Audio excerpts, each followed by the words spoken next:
Hey everyone, Walter Crosby, your host of Sales and Cigars. Really have we have a longer podcast today. It runs pretty close to an hour, but it's packed full of actionable ideas. It's packed full of ideas that you can use in marketing, in your sales, and in a way to go about getting on podcasts and what you can do to add value to those podcasts and really tell a story. So Adrian does a great job of sharing this.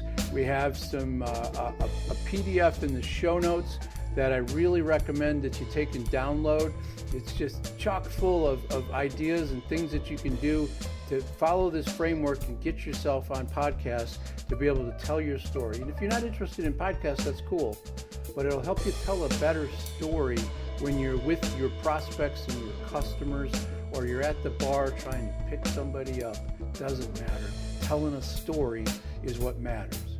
So go grab a cocktail, go grab a cigar, strap in for another fun episode of Sales and Cigars. Thanks. So, Adrian, I appreciate you taking some time to jump on the podcast today. I don't say this a lot, but I say it with sincerity. I've been looking forward to this conversation because it kind of hits close to something that I've been trying to accomplish and trying to do. And so I think we're going to have a good time with this conversation. Well, thanks a lot for having me on, man. It means a lot, and I'm happy I could serve you personally and, of course, the audience. So you're down in Austin, which we talked a little bit about in the green room, but I was there a year ago, and I couldn't believe how many cranes are floating around in the air. They're building stuff everywhere. You got those little scooters running around town. I busted my ass on one of those, so yep. I don't have a really? good. I have a funny. I don't get on them anymore because of that. But yeah. Oh, well, I got on one with my wife, who could barely. Well, she can walk, but she was walking down our driveway, which is about an eighth of a mile long. But she was walking down the driveway and she fell and broke her arm, right? And had a steel plate put in and surgery, right? It was a kind of a big deal. Walking, so she got on one of those scooters, and I'm thinking, do I have my Blue Cross card with me, right? And she handled it. We went all across town. We're staying at the Canopy. And we went all the way over to the bridge where the bats are. Yeah, on the scooter. That's a good little distance. Scooter. That's a good little distance. Yeah, I thought so. And there was no incidents. There was nothing scary. I kept looking back to make sure there was no, she was still with me. But, I don't know what I did. I hit the crack of a sidewalk, and it was like elevated. So it boom, and it shot me forward. If that makes sense. So it was, yeah, dude, banged up my forehead, and it was not fun, but no stitches or anything, and I'm alive. So all I know is I don't like scooters anymore. Well, you learn a lesson, and you work with that lesson. Yep, exactly. All right. So we're going to talk about podcasts. Yes. On a podcast. Yep. This is cool. So, let's talk a little bit about the entrepreneurial journey to get to where you are. You're a young man. You got some experience. Your NLP stuff. That's a fascination of mine. Yeah. So let's just talk about where you went, how you got here. So in the winter of 2014, I'm not going to go year by year, but in winter of 2014, I experienced a heartbreak. The high school heartbreak, where you feel like your whole world comes crumbling down. So I was like, oh, my world came crumbling down. And because I thought that it was crumbling down, I felt like it was crumbling down, and I acted like that. And what I mean was I dropped I was studying to become a fireman. I was like this really happy-go-lucky kid. I was like, had a six-pack. I was super motivated. But then when that breakup happened, that whole F it part in my brain turned on. And I gained 98 pounds in 4 years. So during that 4-year time span, I graduated high school. I was unemployed, and so the only way I made money was selling weed. And so little did I know that was like my first entrepreneurial hustle, because it was a hustle, And so it is. All right, so I wasn't hurting for cash. But I wasn't doing anything productive to society, I would say. And then one day, I decided to go ahead and call up my friend Gilbert, my best friend at the time, to come hang out and just smoke with me. And so he comes over. I open up the door. I don't have a shirt on. And he says, "Damn, Adrian, you got fat." So the moment he told me that, it's like he woke me up out of this 4-year slumber. And all of a sudden, I was like, what happened to me? I was like, this is not who I am. I used to be in really good shape. So I get angry, not at him, but at me, because I allowed this to happen. And so that day, I told him, I'm about to lose weight, bro. Like, just watch. And so I woke up the next day. He didn't really believe me. I wouldn't have believed me at the time if you knew me at the time. I woke up the next day, and in 9 months, I lost 91 pounds. And so I woke up that next day, and I didn't stop, all right? And I still haven't stopped, all right? I'm not losing weight anymore, but like the lifestyle. So I went and I lost 91 pounds. Now, during that time, I lived with my mom. So when I was living with my mom, we had the neighborhood house where if like all the friends in the neighborhood, we came to my house, right? And so I was hanging out with like six friends in the neighborhood every day at that time. And so when I started getting in shape, they had no choice but to come along with me. Because I was like, every time you come here, I'm going to be working out. So like you were the straw. You were that straw that stirred the drink. Huh? Exactly. That's a good way to put it. But that's exactly what it was. I was like, look, either you're going to get in shape with me or you're not going to hang out with me, period. And all of them were like, oh, I guess we'll work out with you. And so I used to have this big whiteboard in the garage. Every day they'd come in. I'm like, okay, station A, station B, station C. We're going to set this timer. You're going to go here. You're going to go here. So we're not going to run into each other. So I was setting up all these workout programs, programming all this stuff, not knowing that that was a skill. And then one day, as I'm explaining the workout, my friend stops me and he goes, Adrian, bro, why don't you just get paid for this? I was like, oh, shit, people pay people to do this, right? I was like, oh, that's right. So I went on Google, and I never thought of myself as an entrepreneur, but I went on Google, and I was like, how do you become a personal trainer? 6 months later, I make my very first post. I was maybe like 5 months out from my certification, but in Texas, or at least in Texas, but you don't need a license. It's not like you don't need a license to do it. So I was like, screw this. I can just start now. Like, I don't need a certification. So I made a post on Facebook. Hey guys, $20 sessions. What it do? Like, let's start doing this damn thing. And I filled up my roster with like 13 people. And the thing is, when you're a personal trainer working with 13 people, you don't really have much room for more people because that's 13 hours, right? You're having individual sessions. I was barely working out now. I was having to squeeze my meals in between sessions. I was happy though, because I felt useful for the first time. I was like, oh my God, like I'm doing something and I'm helping people. You were an entrepreneur. I was an entrepreneur, but I was making like $1,000 a month. Like I wasn't making any money. I stopped selling the weed because I was like, I want to do this like thing the right way. And I wasn't making any money. And so at this point, I was open to like figuring out how I can change it. And I'm also very upfront. I was not a passionate personal trainer. I was a passionate human being that found something I was good at, and for the meantime people were giving me money for it. But it wasn't like fitness. Still to this day, fitness is a value of mine. It's not a passion of mine. And so I was doing all of this stuff, and I kept scrolling on Facebook, and this one guy just kept popping up on ads. Hey, you broke personal trainer, you want to go online and start making some real money, $10,000 a month, be an online trainer, no more sessions? I was like, what? Okay, finally they got me to click. I bought. I had like $1,200 to my name. I went like $9,000 into debt to do it. I was like, look, man, I don't have $10,000. I have $1,200. This is all I have. I'll give you $1,200. Give me 30 days. I'll figure it out. I went and asked everybody if they can just help me out. And I actually raised a little bit more than I needed within 30 days to foot that bill. And the way I raised that money was just calling friends and family. I was like, hey, look, I'm doing this thing.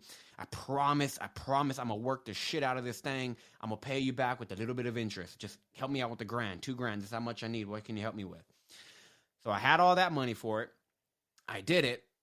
And then 3 months in, the program was only 3 months long. No sales. I did 27 sales calls, but not a single freaking yes. But the one thing that kept me going was that 3 Feet from Gold story, and the Think and Grow Rich, right? Like, keep digging. You're going to strike gold eventually, right? And so Yeah. that just stayed in the back of my mind. I was like, Adrian, 3 Feet from Gold, 3 Feet from Gold. 28 sales call. I got my first $1,500 sale. I got my first yes. All of a sudden, the confidence came in. I was like, oh my God, I just made $1,500 in a 30-minute phone call. This is it. The confidence hit. That month, I did $12K. The next month, I think it was like $22,000. The next month, it was $30,000. It was just constantly going up. And I ended up making a little bit under $500,000 in my first 18 months running that online fitness business. Now, during that time, I was experiencing something, another interesting thing, where I was charging a lot of money to work out, to like coach. I was charging $5,000 for 3 months. Okay. So I'd have somebody pay me $5,000 and change their life. I'd have somebody else pay me $5,000, but throw me this big fat book of excuses as to why they couldn't work out or eat right. And I was like, God, you paid me all this money and you're still not doing it. And so I became obsessed with understanding why human beings did what they did. Because I was like, if I can understand why human beings do what they do on a scientific level, if I can understand that, then I can somehow, some way manipulate what's going on in their brain so they can get what they want. Because manipulation means to control in a skillful manner. And so I thought, all right, I got to figure out how to change people's brains. Because weight loss is nothing more but changing who you're being, right? And so I was like, okay, so let me figure this out. So I started studying cognitive behavior therapy. But the only thing was it wasn't effective. It was 38% success rate on an average of 22 sessions. I was like, I wouldn't pay for that. I was like, okay, so there has to be some better way. So I'm looking up alternatives to therapy. Then I come across this blog that says 100% better than therapy 100% of the time. Killer headline, very biased. But I click it and I read this long article on why hypnosis and this thing called NLP is the thing. It has a 93% success rate on an average of 5 sessions needed. I was like, whoa, this is something. But me, I don't believe things unless I can validate it for myself. I had a fear of public speaking, so what did I do? Let me find a hypnotist to see if they can hypnotize this fear of public speaking out of me. And I make more than half my revenue through speaking today. So it worked. Then when I realized, like, it genuinely gave me this crazy level of confidence with speaking, I was like, this thing is real. So I was like, when I validated it, I went down the deep rabbit hole of studying hypnotherapy, NLP, and that is what led me to closing down my fitness business because I believe in the power of attention and keeping your attention tight, and I didn't want to run 2 companies at once. So I was like, okay, let me close down the fitness business and let me do this hypnotherapy thing. And so that's what I did. So I closed down the fitness business and I started doing hypnotherapy full time. And so at that time, I was like, well, I'm pretty sure if I just implemented the same strategies that I used to grow my fitness business, it should work. And those strategies were simple. Send 50 friend requests a day to people who look like they needed my help. You know, it's grimy, but it worked. DM those people, DM 5,200 people a day. Make 2 posts a day on social media, post on your story 7 times a day. It was a grind, but it worked, right? So I was like, okay, if it worked doing that, it should have worked doing this. I was wrong because nothing worked. I did everything, the exact same kind of system strategies. Nothing was working. I was a killer copywriter. I was like, what is going on? I was like, this thing is just not freaking working. And I went 6 months without getting a client. Thank God I made a good amount of money, so I was able to like pay my bills still. But the problem was my bills were piling up and my savings were dwindling away. So I started panicking. And it got to a point I had to move back in with my mom. Like, I lost everything. I went down to, I remember at one point in time I had over $100,000, $150,000 to my name. Then I went down to like $3,000 to my name. And so like, I just experienced that falling as quickly as you can. And I was like, Mom, like I need help with rent now. Like, and so I had to move back in with my mom. Most shameful experience of my life because I mean, you go from making money, moving out to having to move back in. And so during this time I had to fake it. Like I was doing okay. Cause I was also semi-famous in this mastermind I was in. So everybody wanted to talk to Adrian. I had to act like everything was going all right, but it wasn't. And then that's when the epiphany, that's when the moment happened that saved my business. One of my clients that I managed to get, my hypnosis work changed her life. And so she was like, Adrian, I run a mastermind. I typically get about 20 to 30 people who show up on group calls. I would love for you to come do a group call for us and come talk to the community about like some of the things that you know. And then even if you could do like a group hypnosis deal. I was like, sure, I can do that. I was a good speaker. So I was like, yeah, let me flex my muscle. And so I go to the call and only 9 people show up. And I'm like, oh, okay, it's a little like let down. But I was like, you know what? 9 people are here. I'm going to show up for these 9 people. Sure. I do my talk. The moment I'm done with my talk, I'm walking downstairs to go refill my water. And the second step from the bottom, my right leg vibrates. Reach into it and grab my phone. And it's a message saying, how can I work with you? I was like, and I looked at the name. I was like, oh, snap. That was somebody who was just on the call. I was like, well, here, fill out this application, book a call. Like, that's how we can work together. Book this call for this thing out. Not even 2 minutes later, another text comes in. They said, my mind is blown. Are you accepting clients? I'm over here desperate. I'm like, yes, I'm accepting clients. And so I send her an application. She books it. They both book sales calls for the next day. I get on those sales calls, shit you not, close them each within 20 minutes, $5K pay in full for 3 hypnosis sessions. So I want you to understand, like, real quick, I'm about to go back on that. The next day, so now this is 2 days after the talk, 2 days after the talk, another text comes in. And this is from another client who says, hey, I wasn't on the live call, but I watched the replay. And I have something going on that I think you can help me with. Like, where do I book a call? Perfect. Boom. He got on the call, closed him. That was $15K in a couple of days from a short talk that I desperately needed. So I think one of the most powerful things anybody can do, one of the most powerful skills you can like develop is self-reflection, right? Reflection on the things that are working or not working. So when these things, when I got these 3 clients, I started to stop. I was like, okay, what just happened? Because first things, they didn't bat an eye at my price. And if you know anything about hypnotherapy, if you want to go do 3 sessions, your average hypnotherapist is probably going to charge you $300 to $500. I'm charging $5,000 for 3 sessions. And they paid it in full, no objections. And like, they were like, okay, yeah, sure. $5 grand. I was like, why did they, like, what just happened? Because they had a problem that was bigger than the $5 grand. Yeah, that. And I had their respect. And what I mean by that is people think this whole marketing game is to be know, like, and trusted. There's people I know, there's people I like, there's people I trust that I do not respect. But there are people that I don't 100% like, but I still respect them. I bought this email marketing course like 6 months ago from this one guy. I did not agree with his religious views at all. And I kind of didn't like him. But when it came to email marketing, he was dangerous. He was so dangerous that he got me to buy a course that I really didn't want. But the copywriting was so damn good that I respected the hell out of him. And so I paid him. And so what I mean by I gained their respect was they have a leader, that coach, that they respected. That coach then endorsed me. I automatically gained their respect. And that's when the epiphany hit me. The best way to market is, instead of marketing directly to your customer, market to the people in the organizations that have your customers, and you'll never have to worry about clients again. And so what I started to do, when this epiphany hit me, I was like, this is it. So I started to make a big list of masterminds I could speak in.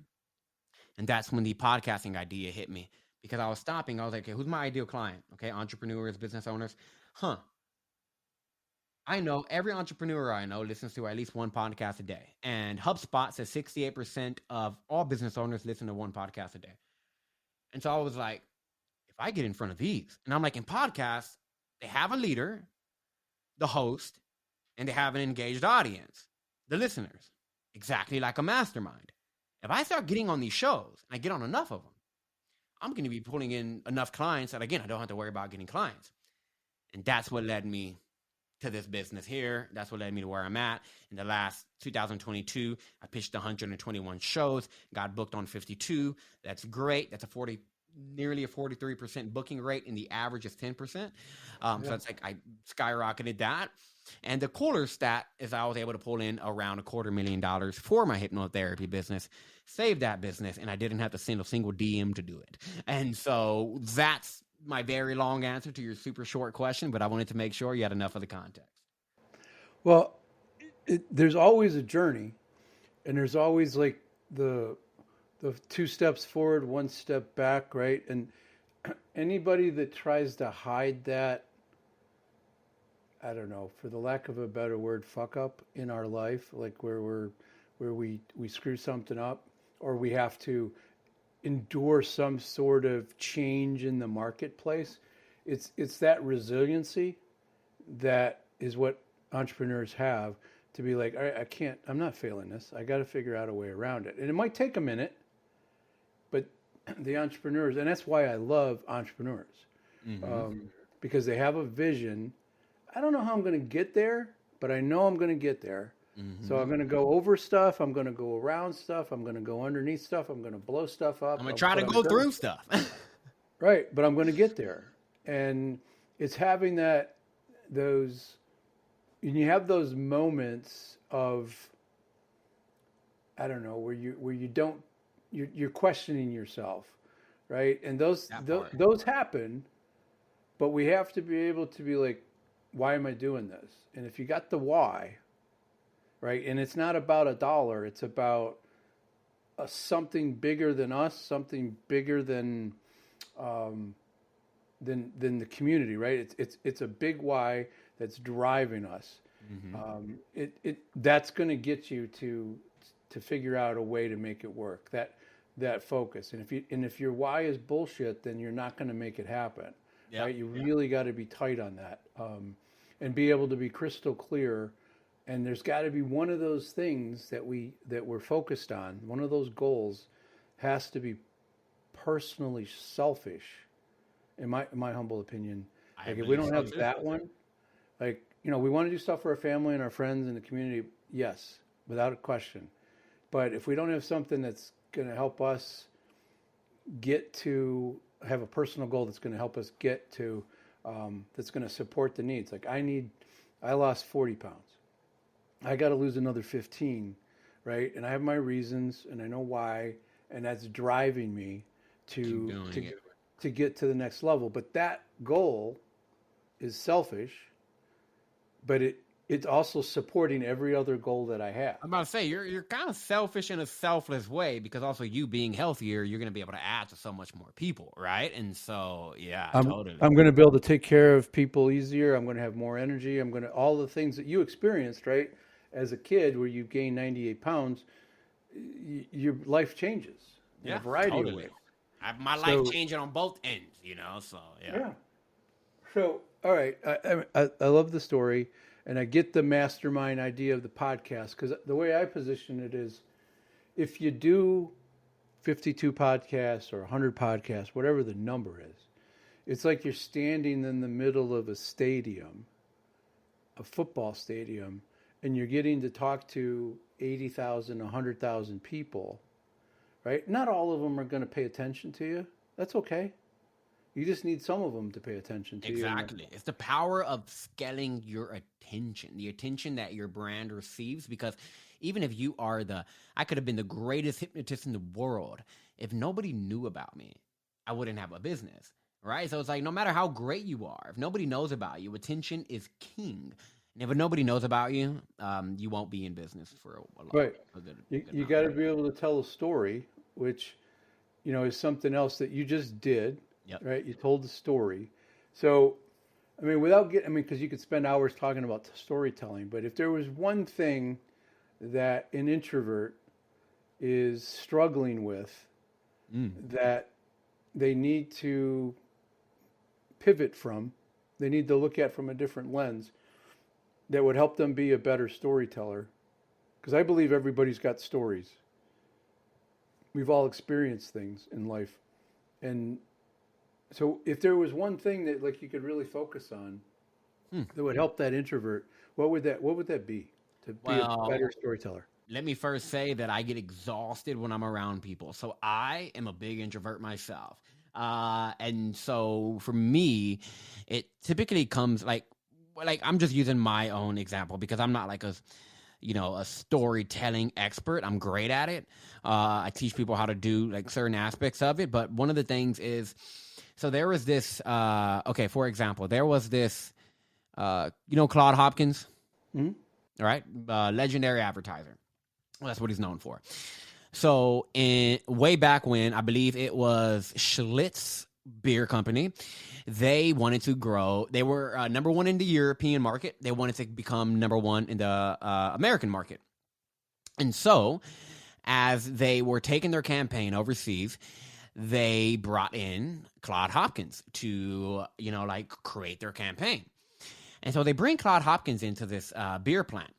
And one of the representatives of the Schlitz Beer Company says, "Hey, Claude, we're going to go and we're going to walk you down. We're going to walk you through our entire beer making process from point A to it being sold and you drinking it." So he's showing them this big, like complex system that they use to create beer. Claude Hopkins is mind blown. He's like, "Oh my God, this is the most fascinating process." He's like, "Why aren't you telling this story in your marketing?"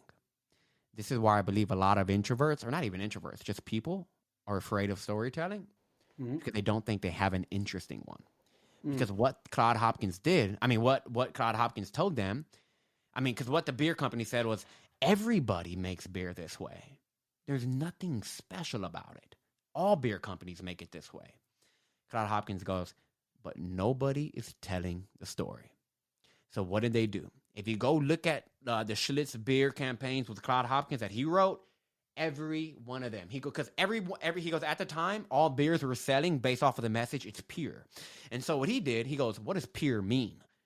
Our beer is pure because step by step by step by step by step." He told the story. Yep. They immediately became number one in the U.S. market. And they're still one of the leading selling brands today. And if you look at their marketing campaigns today, it's still all about the process of their purity. So the reason I'm saying that is because people, when it comes down to not telling a story, is because they feel like they don't have a good one to tell. It's not interesting enough. But the reality is we are human beings who are highly interested in stories. Even if it's the most boring story ever, you don't even know what it's about, you'll be interested. For example, Walter, I woke up this morning. It was around 3:15 a.m. And I got a chill across my body. And then I heard this loud screech in my kitchen. So I rolled out of bed. My feet hit the ground. And I started tiptoeing down the stairs. And the moment I looked up, what I saw blew my mind. You don't even know what this story is about, but you're like, "Adrian, what did you see?" The reality is human beings are highly interested in stories, no matter what the story is. So if you tell your story, you automatically become more interesting. And if you're listening to this podcast, I can imagine it because you want to help people. You have a business. You want to impact people. You can't impact people keeping your mouth shut. And people, right. we gotten past, and the market is getting to a point where we don't want to buy from big brands. We want to buy from the people behind the brand. And so it's not about going and creating some amazing story.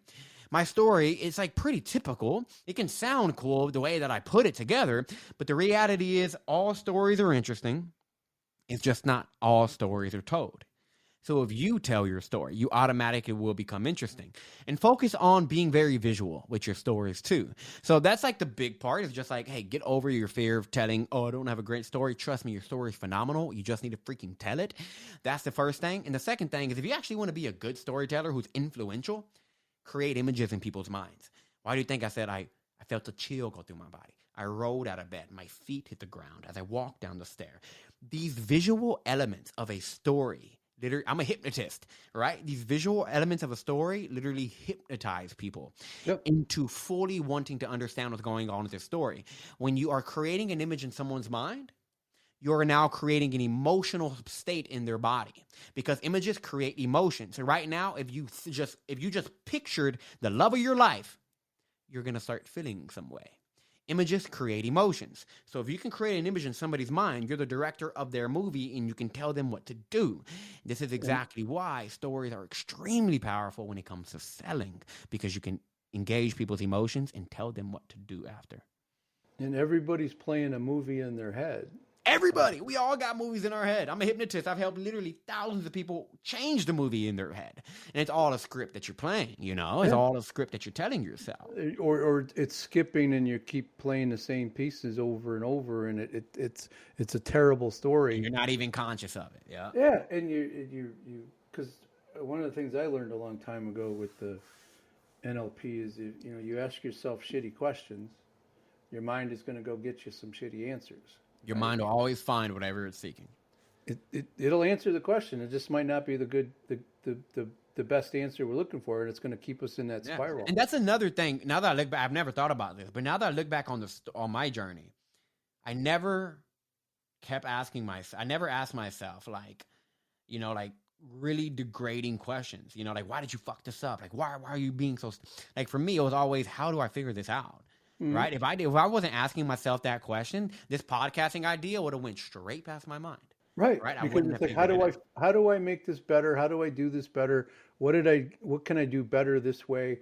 What didn't work and why? Right? Whatever that angle is, but it has to be in the direction that we're trying to go. And if we don't ask that directional question, and we're liable to go the wrong way, and we're going to get off track. We're going to get lost. We're going to end up in the woods, and it's going to get stuck, and it's not going to be fun. However metaphor we're going to go with. So let me come back to your framework, right? Because I read your PDF about it's incredible value, breaks it down and tells how to do it. But to get to being on podcast and being able to tell your story, how to tell your story, you got three simple steps. So I'd love to. We'll have this in the show notes so people can go grab it. Right. So don't worry about. Yeah, I would love to break that down. I'd love. Yeah. And also, if you go look at that PDF, you'll notice that I started with telling the framework. No, I started it with a story. Right? And that's what makes people get bought into it. So by the time when you tell them a story, they're emotionally open. Now they're open to your concepts. Right? And so, so there is a 3-step framework. I'm like continuously building this thing and like making it better, doubling down on it. I'm realizing there may be a 4th step. I even hinted towards that in the PDF, but we'll go ahead and we'll jam on it, and I'll cover that as well. So the first step of the framework is something I call your Dream 100. So one day I reached out to my mentor, Michael Chu. I knew he was having this big talk. I didn't feel qualified, but still I was like, look, I know his clients are going to miss out if I'm not there to speak. So I pitched him on being able to go speak at his mastermind. He said, yes. By the way, the world belongs to people who ask for what they want. Anyways, and so I found myself at this talk. 43 clients there. I deliver my talk. After the talk, 43 of them became my clients. I closed 100% of that room. And the way that I did that was after I did the talk, I hung around for the retreat. Like I stayed for the other 2 days. I got a chance to mingle with a lot of the people, and all of them were saying, Adrian, like Michael has these master coaches in his program. Why can't you be a master coach? Like he has somatic therapists, breathwork coaches. We'd love to have you in there. I said, hey, all you guys go chase down Michael and tell him, watch what happens. And then before you knew it, we created this big joint venture to where he was funneling me all of these clients. The reason why I say this story is because this is what happens when you get endorsed by the people who have your people. That's the Dream 100. You make a list of your Michael Chews. You make a list of the podcast that have your audience. And the same, we can think about that mastermind as a podcast. He had a podcast, that mastermind. I position myself in front of that audience. Because getting on shows is great. But if I got on this show and your show was to a bunch of 45-year-old single nurses who are moms, what is that going to do to my brand? It's not going to do anything for me. It's not going to move the needle in my company at all. So you want to make sure you're getting on podcasts that actually have your listener. There's a couple of ways to find these, but one of the ways I'm going to give you is two ways I'm going to give you, actually, super easy. First, ask. What I mean by that is find your current customers, if you have them, or past customers, or just people that you know are ideal customers. You can even make a post on your social and say, what are your favorite podcasts in the blank niche? Right? If you're trying to go guest on podcasts in the marketing space, hey, what are your favorite marketing podcasts? You're going to see, I always recommend asking direct customers. For me, I called customers, I asked them, and then I sent them an email. And so I was getting this list of podcasts. I was like, oh, okay, I'm seeing now. And then what podcast app do is if you type in the podcast, it'll show you related podcasts, right? So you start seeing related podcasts. So that's one way you can do it. The second way is make a list of all of the micro influencers in your space. A micro influencer is not a Michael Jackson who's known across the world. A micro influencer is somebody who's known heavily in a niche. Like Jay Abraham, my mom won't know who Jay Abraham is. But if you're an entrepreneur, if you're a copywriter, if you're a marketer, you know who Jay Abraham is. And so that's what a micro influencer is. Somebody who's very famous in a super specific niche. And so what you want to do is, okay, actually, I'm going to take you to what I did. Remember, so there's three main buckets in business: health, wealth, or relationships. No matter what your service is, you're falling into one of the health, wealth, or relationships, right? You're falling into one of those. Pick one. I know you can sit here and say, I serve all, but if you try to focus on all of them, your conversions go down. And so for me, I help people get booked on, okay, so let's take it back to my hypnotherapy business. My hypnotherapy business fell under the wealth bucket because all of my messaging was, I'll help you grow your business by getting rid of the inner problems, right? But you could have went in any one of those directions, right? Anyone. But you wanted to go one direction, so you change and you focus, and your messaging is all towards growing business, wealth creation, dollars, right? In some capacity. Exactly. And so because people will fall into that trap of I serve many. You can serve many, but I promise you'll always be broker than me. And I say that with love. You want to pick one bucket. And so for me, it was my wealth bucket. Now, underneath that wealth topic, how else do people try to grow businesses? Marketing. And so what I did was I started making a list of all the top marketing influencers because I know that my audience, they're not looking up hypnotherapy. They're looking up marketing stuff. And so I started to make a list of Russell Brunson, Amy Porterfield, Frank Kern, all of the big names in marketing. And then what you want to do, this is what I did. I go on the podcast app. I look up their name. If they have a show, their personal podcast will show up.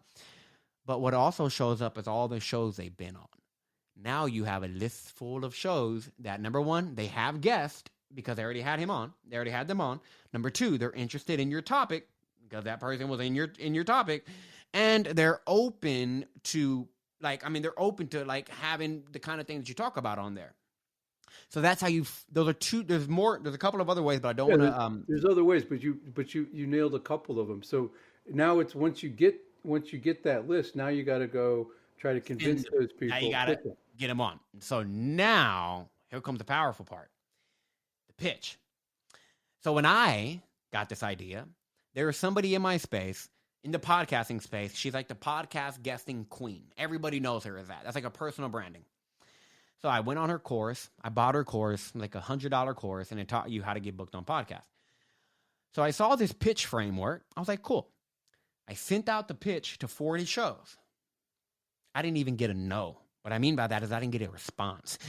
And so I was, again, the power of reflecting on what's not working. Instead of sending another 40 pitches, I said, let me look at this pitch real quick. Let me apply my marketing mind to this because I consider myself a dope marketer. All right, what the heck is working with this pitch? Two things stood out to me. The first thing is the pitch started like this. Hey, my name is blank and I do blank and I've accomplished blank. That was, let me tell you, a big rule of marketing. And you probably already heard it on this show. But nobody gives a damn about you. Nobody cares about you.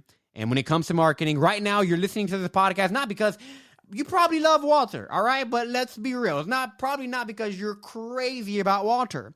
It's probably because you listen to this show because you know it's going to do something for you. And you do like the personality of Walter. But at the end of the day, the show is going to do something for you. In a marketing context, people are only worried about what you can do for them. What are you going to deliver to them? Yep. Exactly. So if you opened up a pitch talking about you, automatic turn off. I was like, all right, I can't believe I didn't catch that. And the other... Can't even believe I didn't catch this at all. The email was about 850 words long. So in other words, Walter, it was in the middle of, think about this, middle of your day. Hey man, I got a book for you. Read it real quick. I was literally asking people to do a chore because to read that email felt like a chore. I was like, dude, nobody, I wouldn't read this. No wonder why. A lot of words.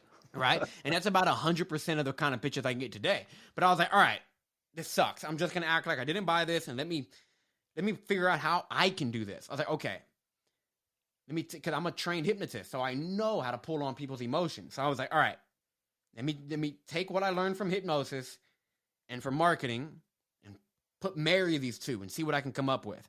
So the first thing I knew was I need to create some kind of emotional jump in their body. I was all right, if I can get them to have some kind of emotion, they're more likely to say yes. But in order to get to that emotion, I need to tell a story, right? But I can't do this boring ass pitch anymore. I have a crazy good personality. I'm a badass communicator.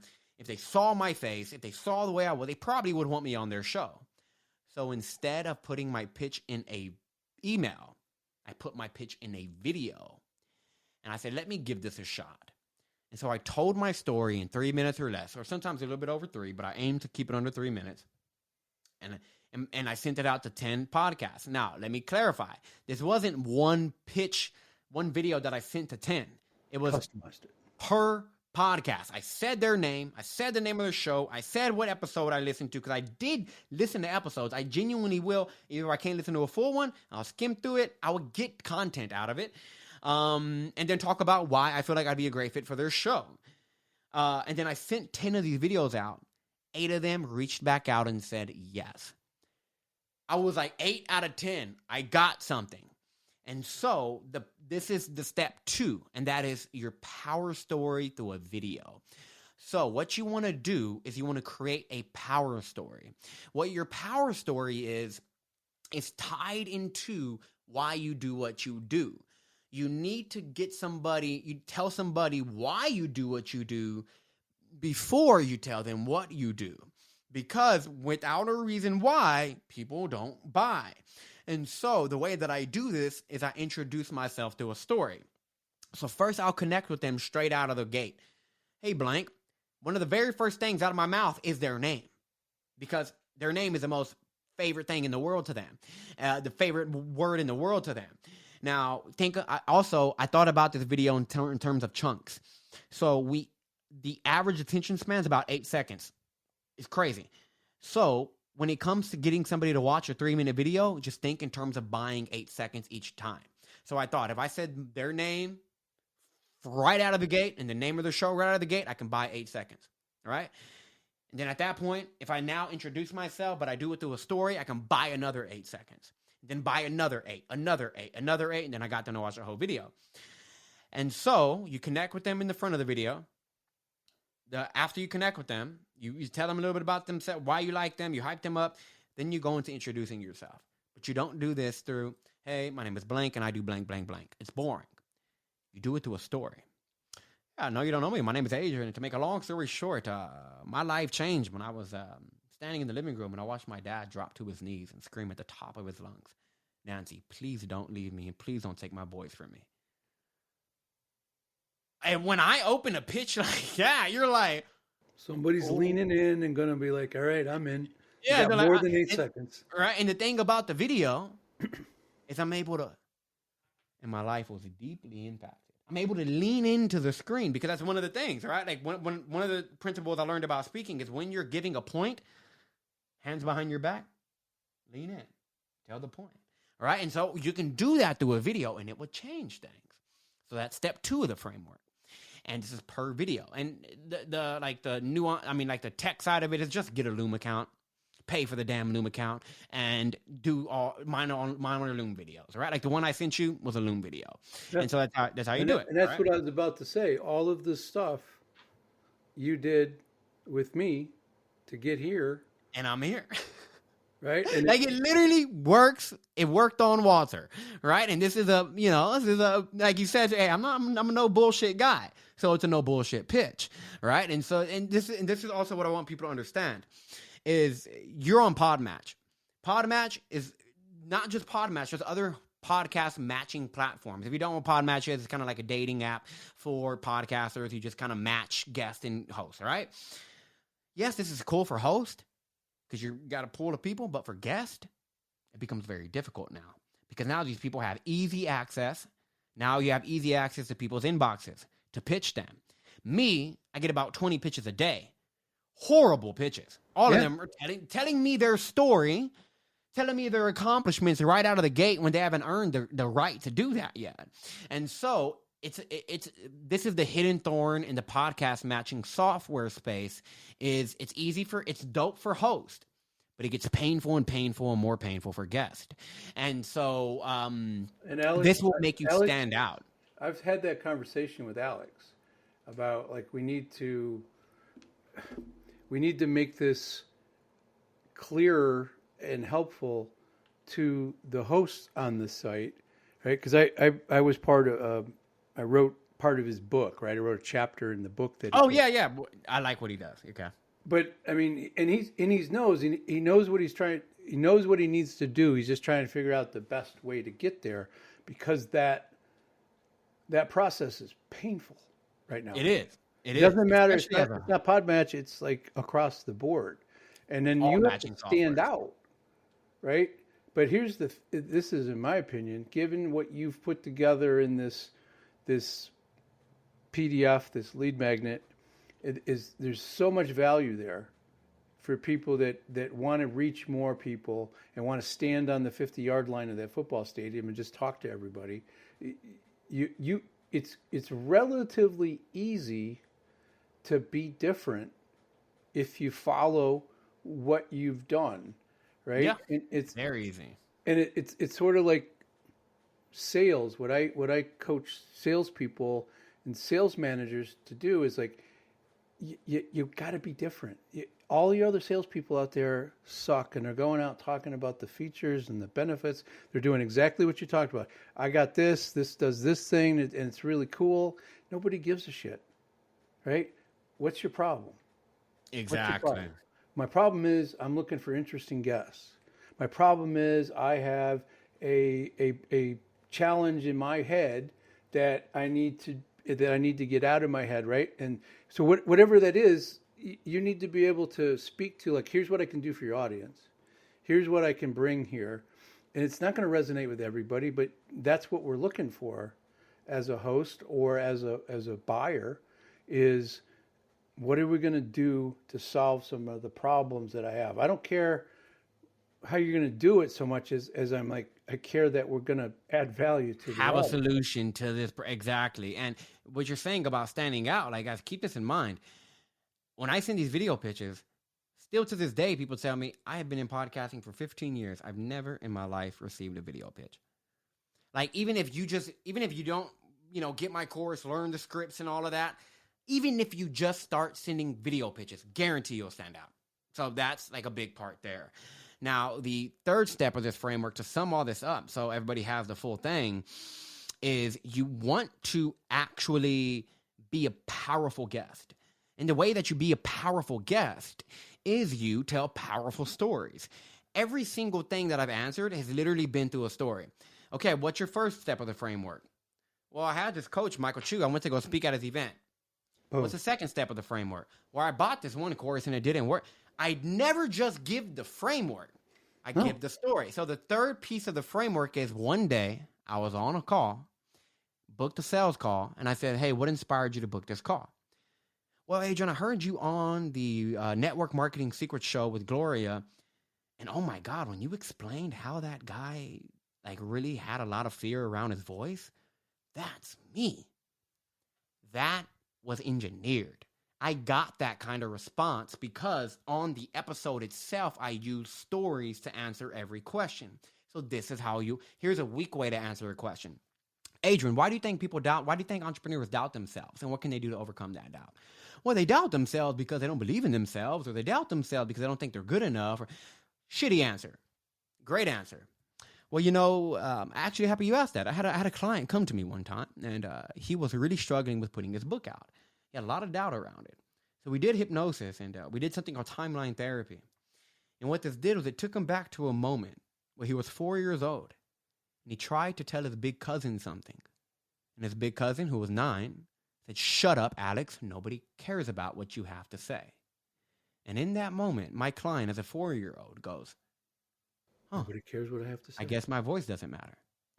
And that became an internal story, movie, that he was telling himself. And so what I did was I helped him reparent that part of himself, rewire the neurons rewire the neural pathways that were created and sustained since that point, and change that little boy's perspective. So the only way to overcome doubt is to find the reason why it's there, to make peace with it.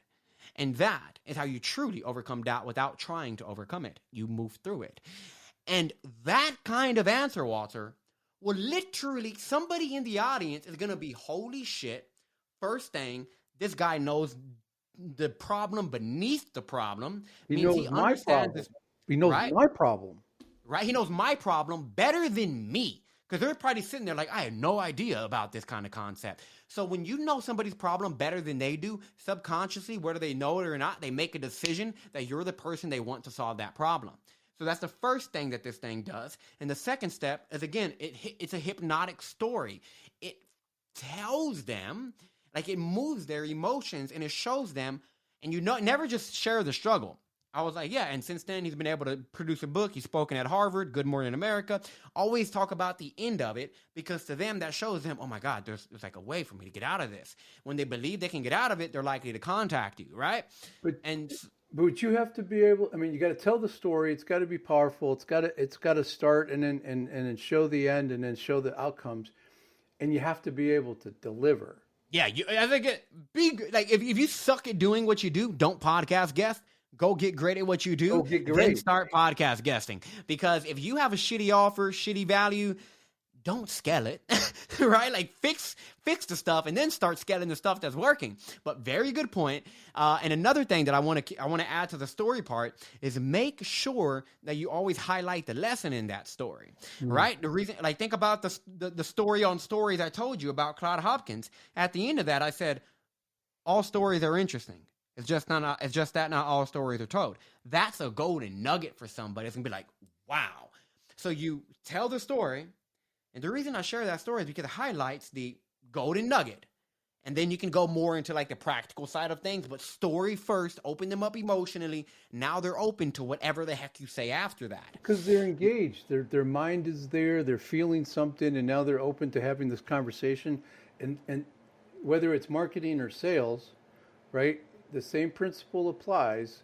We have to be able to tap into that emotional aspect of the individual, and it's not manipulation. It's not a bad thing if what we're doing is trying to help the person. And I had the guy that trained me in sales 30 years ago. He came. I had him come to an event that I was having in my office. Hey, I'm gonna have like 30 people there. I need somebody to come in and say something smart for about 20 minutes, right? And I said, can you come in and talk about strip lining or negative reversing? So he said, yeah. So my wife is in the back of the room, and she's very introverted. She's very quiet. And so we start talking about how to do this and what it sounds like and what the results are. And this introverted, quiet little person stood up in front of 30 people and pointed at me and said, "You do that to me." Right? Oh. And I looked at Jerry and I'm like, dude. And he goes, well, she's not supposed to see it, right? You're supposed to be really good at this. And like, she didn't see it. She didn't. Now she does. So get me out of this, right? because she thought of it as manipulation. And once he realized that, he goes, oh, he's not trying to manipulate you. He's trying to figure out what it is that you really want, right? Because her story was that when she wants, like, do you want to do A or B? I would reverse this and ask her some questions, and then I would figure out what she really wanted to do, and then we were like, well, let's do that, right? I wasn't manipulating her as much as I was trying to figure out what it is that she wanted so we could go do that and everybody's happy, right? Exactly. And if I disagreed, I would tell her. But to this day, I will do something like that, and she'll be like, don't Weinberg me. Don't do that. Right? Because don't Weinberg me. I love that. Because she had that emotional response to it, and it was tied to this negative thing. And we've since talked about it and realized I don't use this as a weapon. It's about trying to elicit that emotion, so I really understand how I can deliver value to that prospect, to that customer, so that I understand. And if you're in business, that's your responsibility. It is obligation. Like, it's an obligation for me to do the marketing tactics I do consistently over and over again, because I know it's my obligation to open somebody up emotionally. It's my obligation to let them know I have a solution to their problem. It's my obligation as a business owner. So, like, that's another thing I said. Like, if you can't get over that whole, like, you know, like, I feel like I'm doing, like, you probably should be cleaning a business owner's house and not actually running one. Yeah, or working for one. Yeah. Or working for one, all right? And so that's, like, the thing that I say. But one thing on this last framework, this last step of the framework, is you need to make sure because podcasting, it's great, but it's rented land. Mm-hmm. What I mean by that is I do not own all the data, all the listeners. I don't have those emails. I don't have those names. I don't have those numbers. Heck, you don't even have them if they're just coming directly off of the platform. And so what you need to do is you need to take a rented land and turn it into owned land. And the way that you do that is by getting people from your podcast interview to your email list. Because all my money is made through my email list. That's where I make all my money. And so what you want to do is you want to turn them into an email list subscriber, because without a list, you're renting your business. It's very important that you own data, that you have a set of data that you own, because when I have an email list, I now have a group of people who have raised their hand to be in my world, and now I can market to them. Yeah, some people unsubscribe, some people tell me to screw off, some people never open a damn email, but enough people open my emails and buy my stuff for enough for me to be able to do cool things like this and, you know, work a couple of hours a day and make damn good money, right? And so you need to make sure that you send people to a place where they can find you, because at the end, almost every host is going to ask, and if the audience likes you, where do they go? What you need to do is you need to make sure at that point you have a lead magnet ready for them.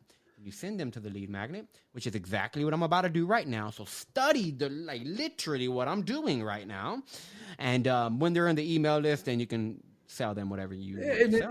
And they get a choice, right? And it's their choice. But we're going to have the powerpitch.co/PDF. We're going to have that in the show notes for people. But and what I can do is endorse this as it's a simple process to work through, a methodology to work through it. But you explain it, you explain the why, you tell a story, you're leaning into it. Like you want to keep it's. Yeah, and there's something I also like on the PDF. I also go more deeper into monetizing podcasts. Yeah. So if you want to learn that process, yeah, definitely, like you said, there's the link will be in the show notes. There's more value in there than what people expect. It's and that's sort of the thing. I'm happy to hear that.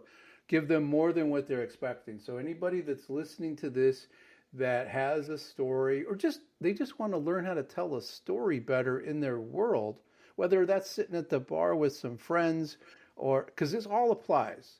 If you're trying to communicate to a teenager that's your child, or you're trying to pick up some, girl or guy at a bar, or if you're trying to sell something to somebody, it's all about stories. All about stories. And this is the most powerful thing in the world. And you have a story. You may not think it's like as sexy as somebody else's story. Doesn't matter. It's your story. It's authentic. Tell it. and you'll be able to. It will be sexy to the right people. And you'll That's get all better that at matters. It just matters that your story is impacting the people around you. And like, if you listen to this show, again, I know you're the kind of person who wants to impact. And so tell your story, because if it's quiet, I promise you, your impact will probably be and not packed. You probably won't make the whole thing. So keep that in mind. Absolutely. So let me ask this question. Past or present, does Adrian have a relationship with cigars? Absolutely not. I've never smoked one in my life, and I don't plan on smoking any cigars in my life. So I would say no. That doesn't surprise me because of the whole loss, the weight, the idea of being healthy and staying with that. I'm still sticking to my herbs. I'll tell you that much. That's good. There you go. Proud of you. That's awesome. So Yep. we'll have the notes and the way to reach out to you to download that. That'll all be in the show notes. I really appreciate the value that we brought to the audience, the stuff that I've learned. Thank you. And Absolutely. Thanks for having me. appreciate the time, man. Thanks. To get your copy of Walter Crosbys' new book, The 7 Critical Mistakes CEOs Make with Their Sales Organization That Stop the Company from Scaling, follow the link in the show notes or go to Amazon.com. Thank you for listening to Sales and Cigars with Walter Crosby of Helix Sales Development. For more on Sales and Cigars, remember to like, share, and subscribe. Sales and Cigars, produced by thepodcastproshop.com.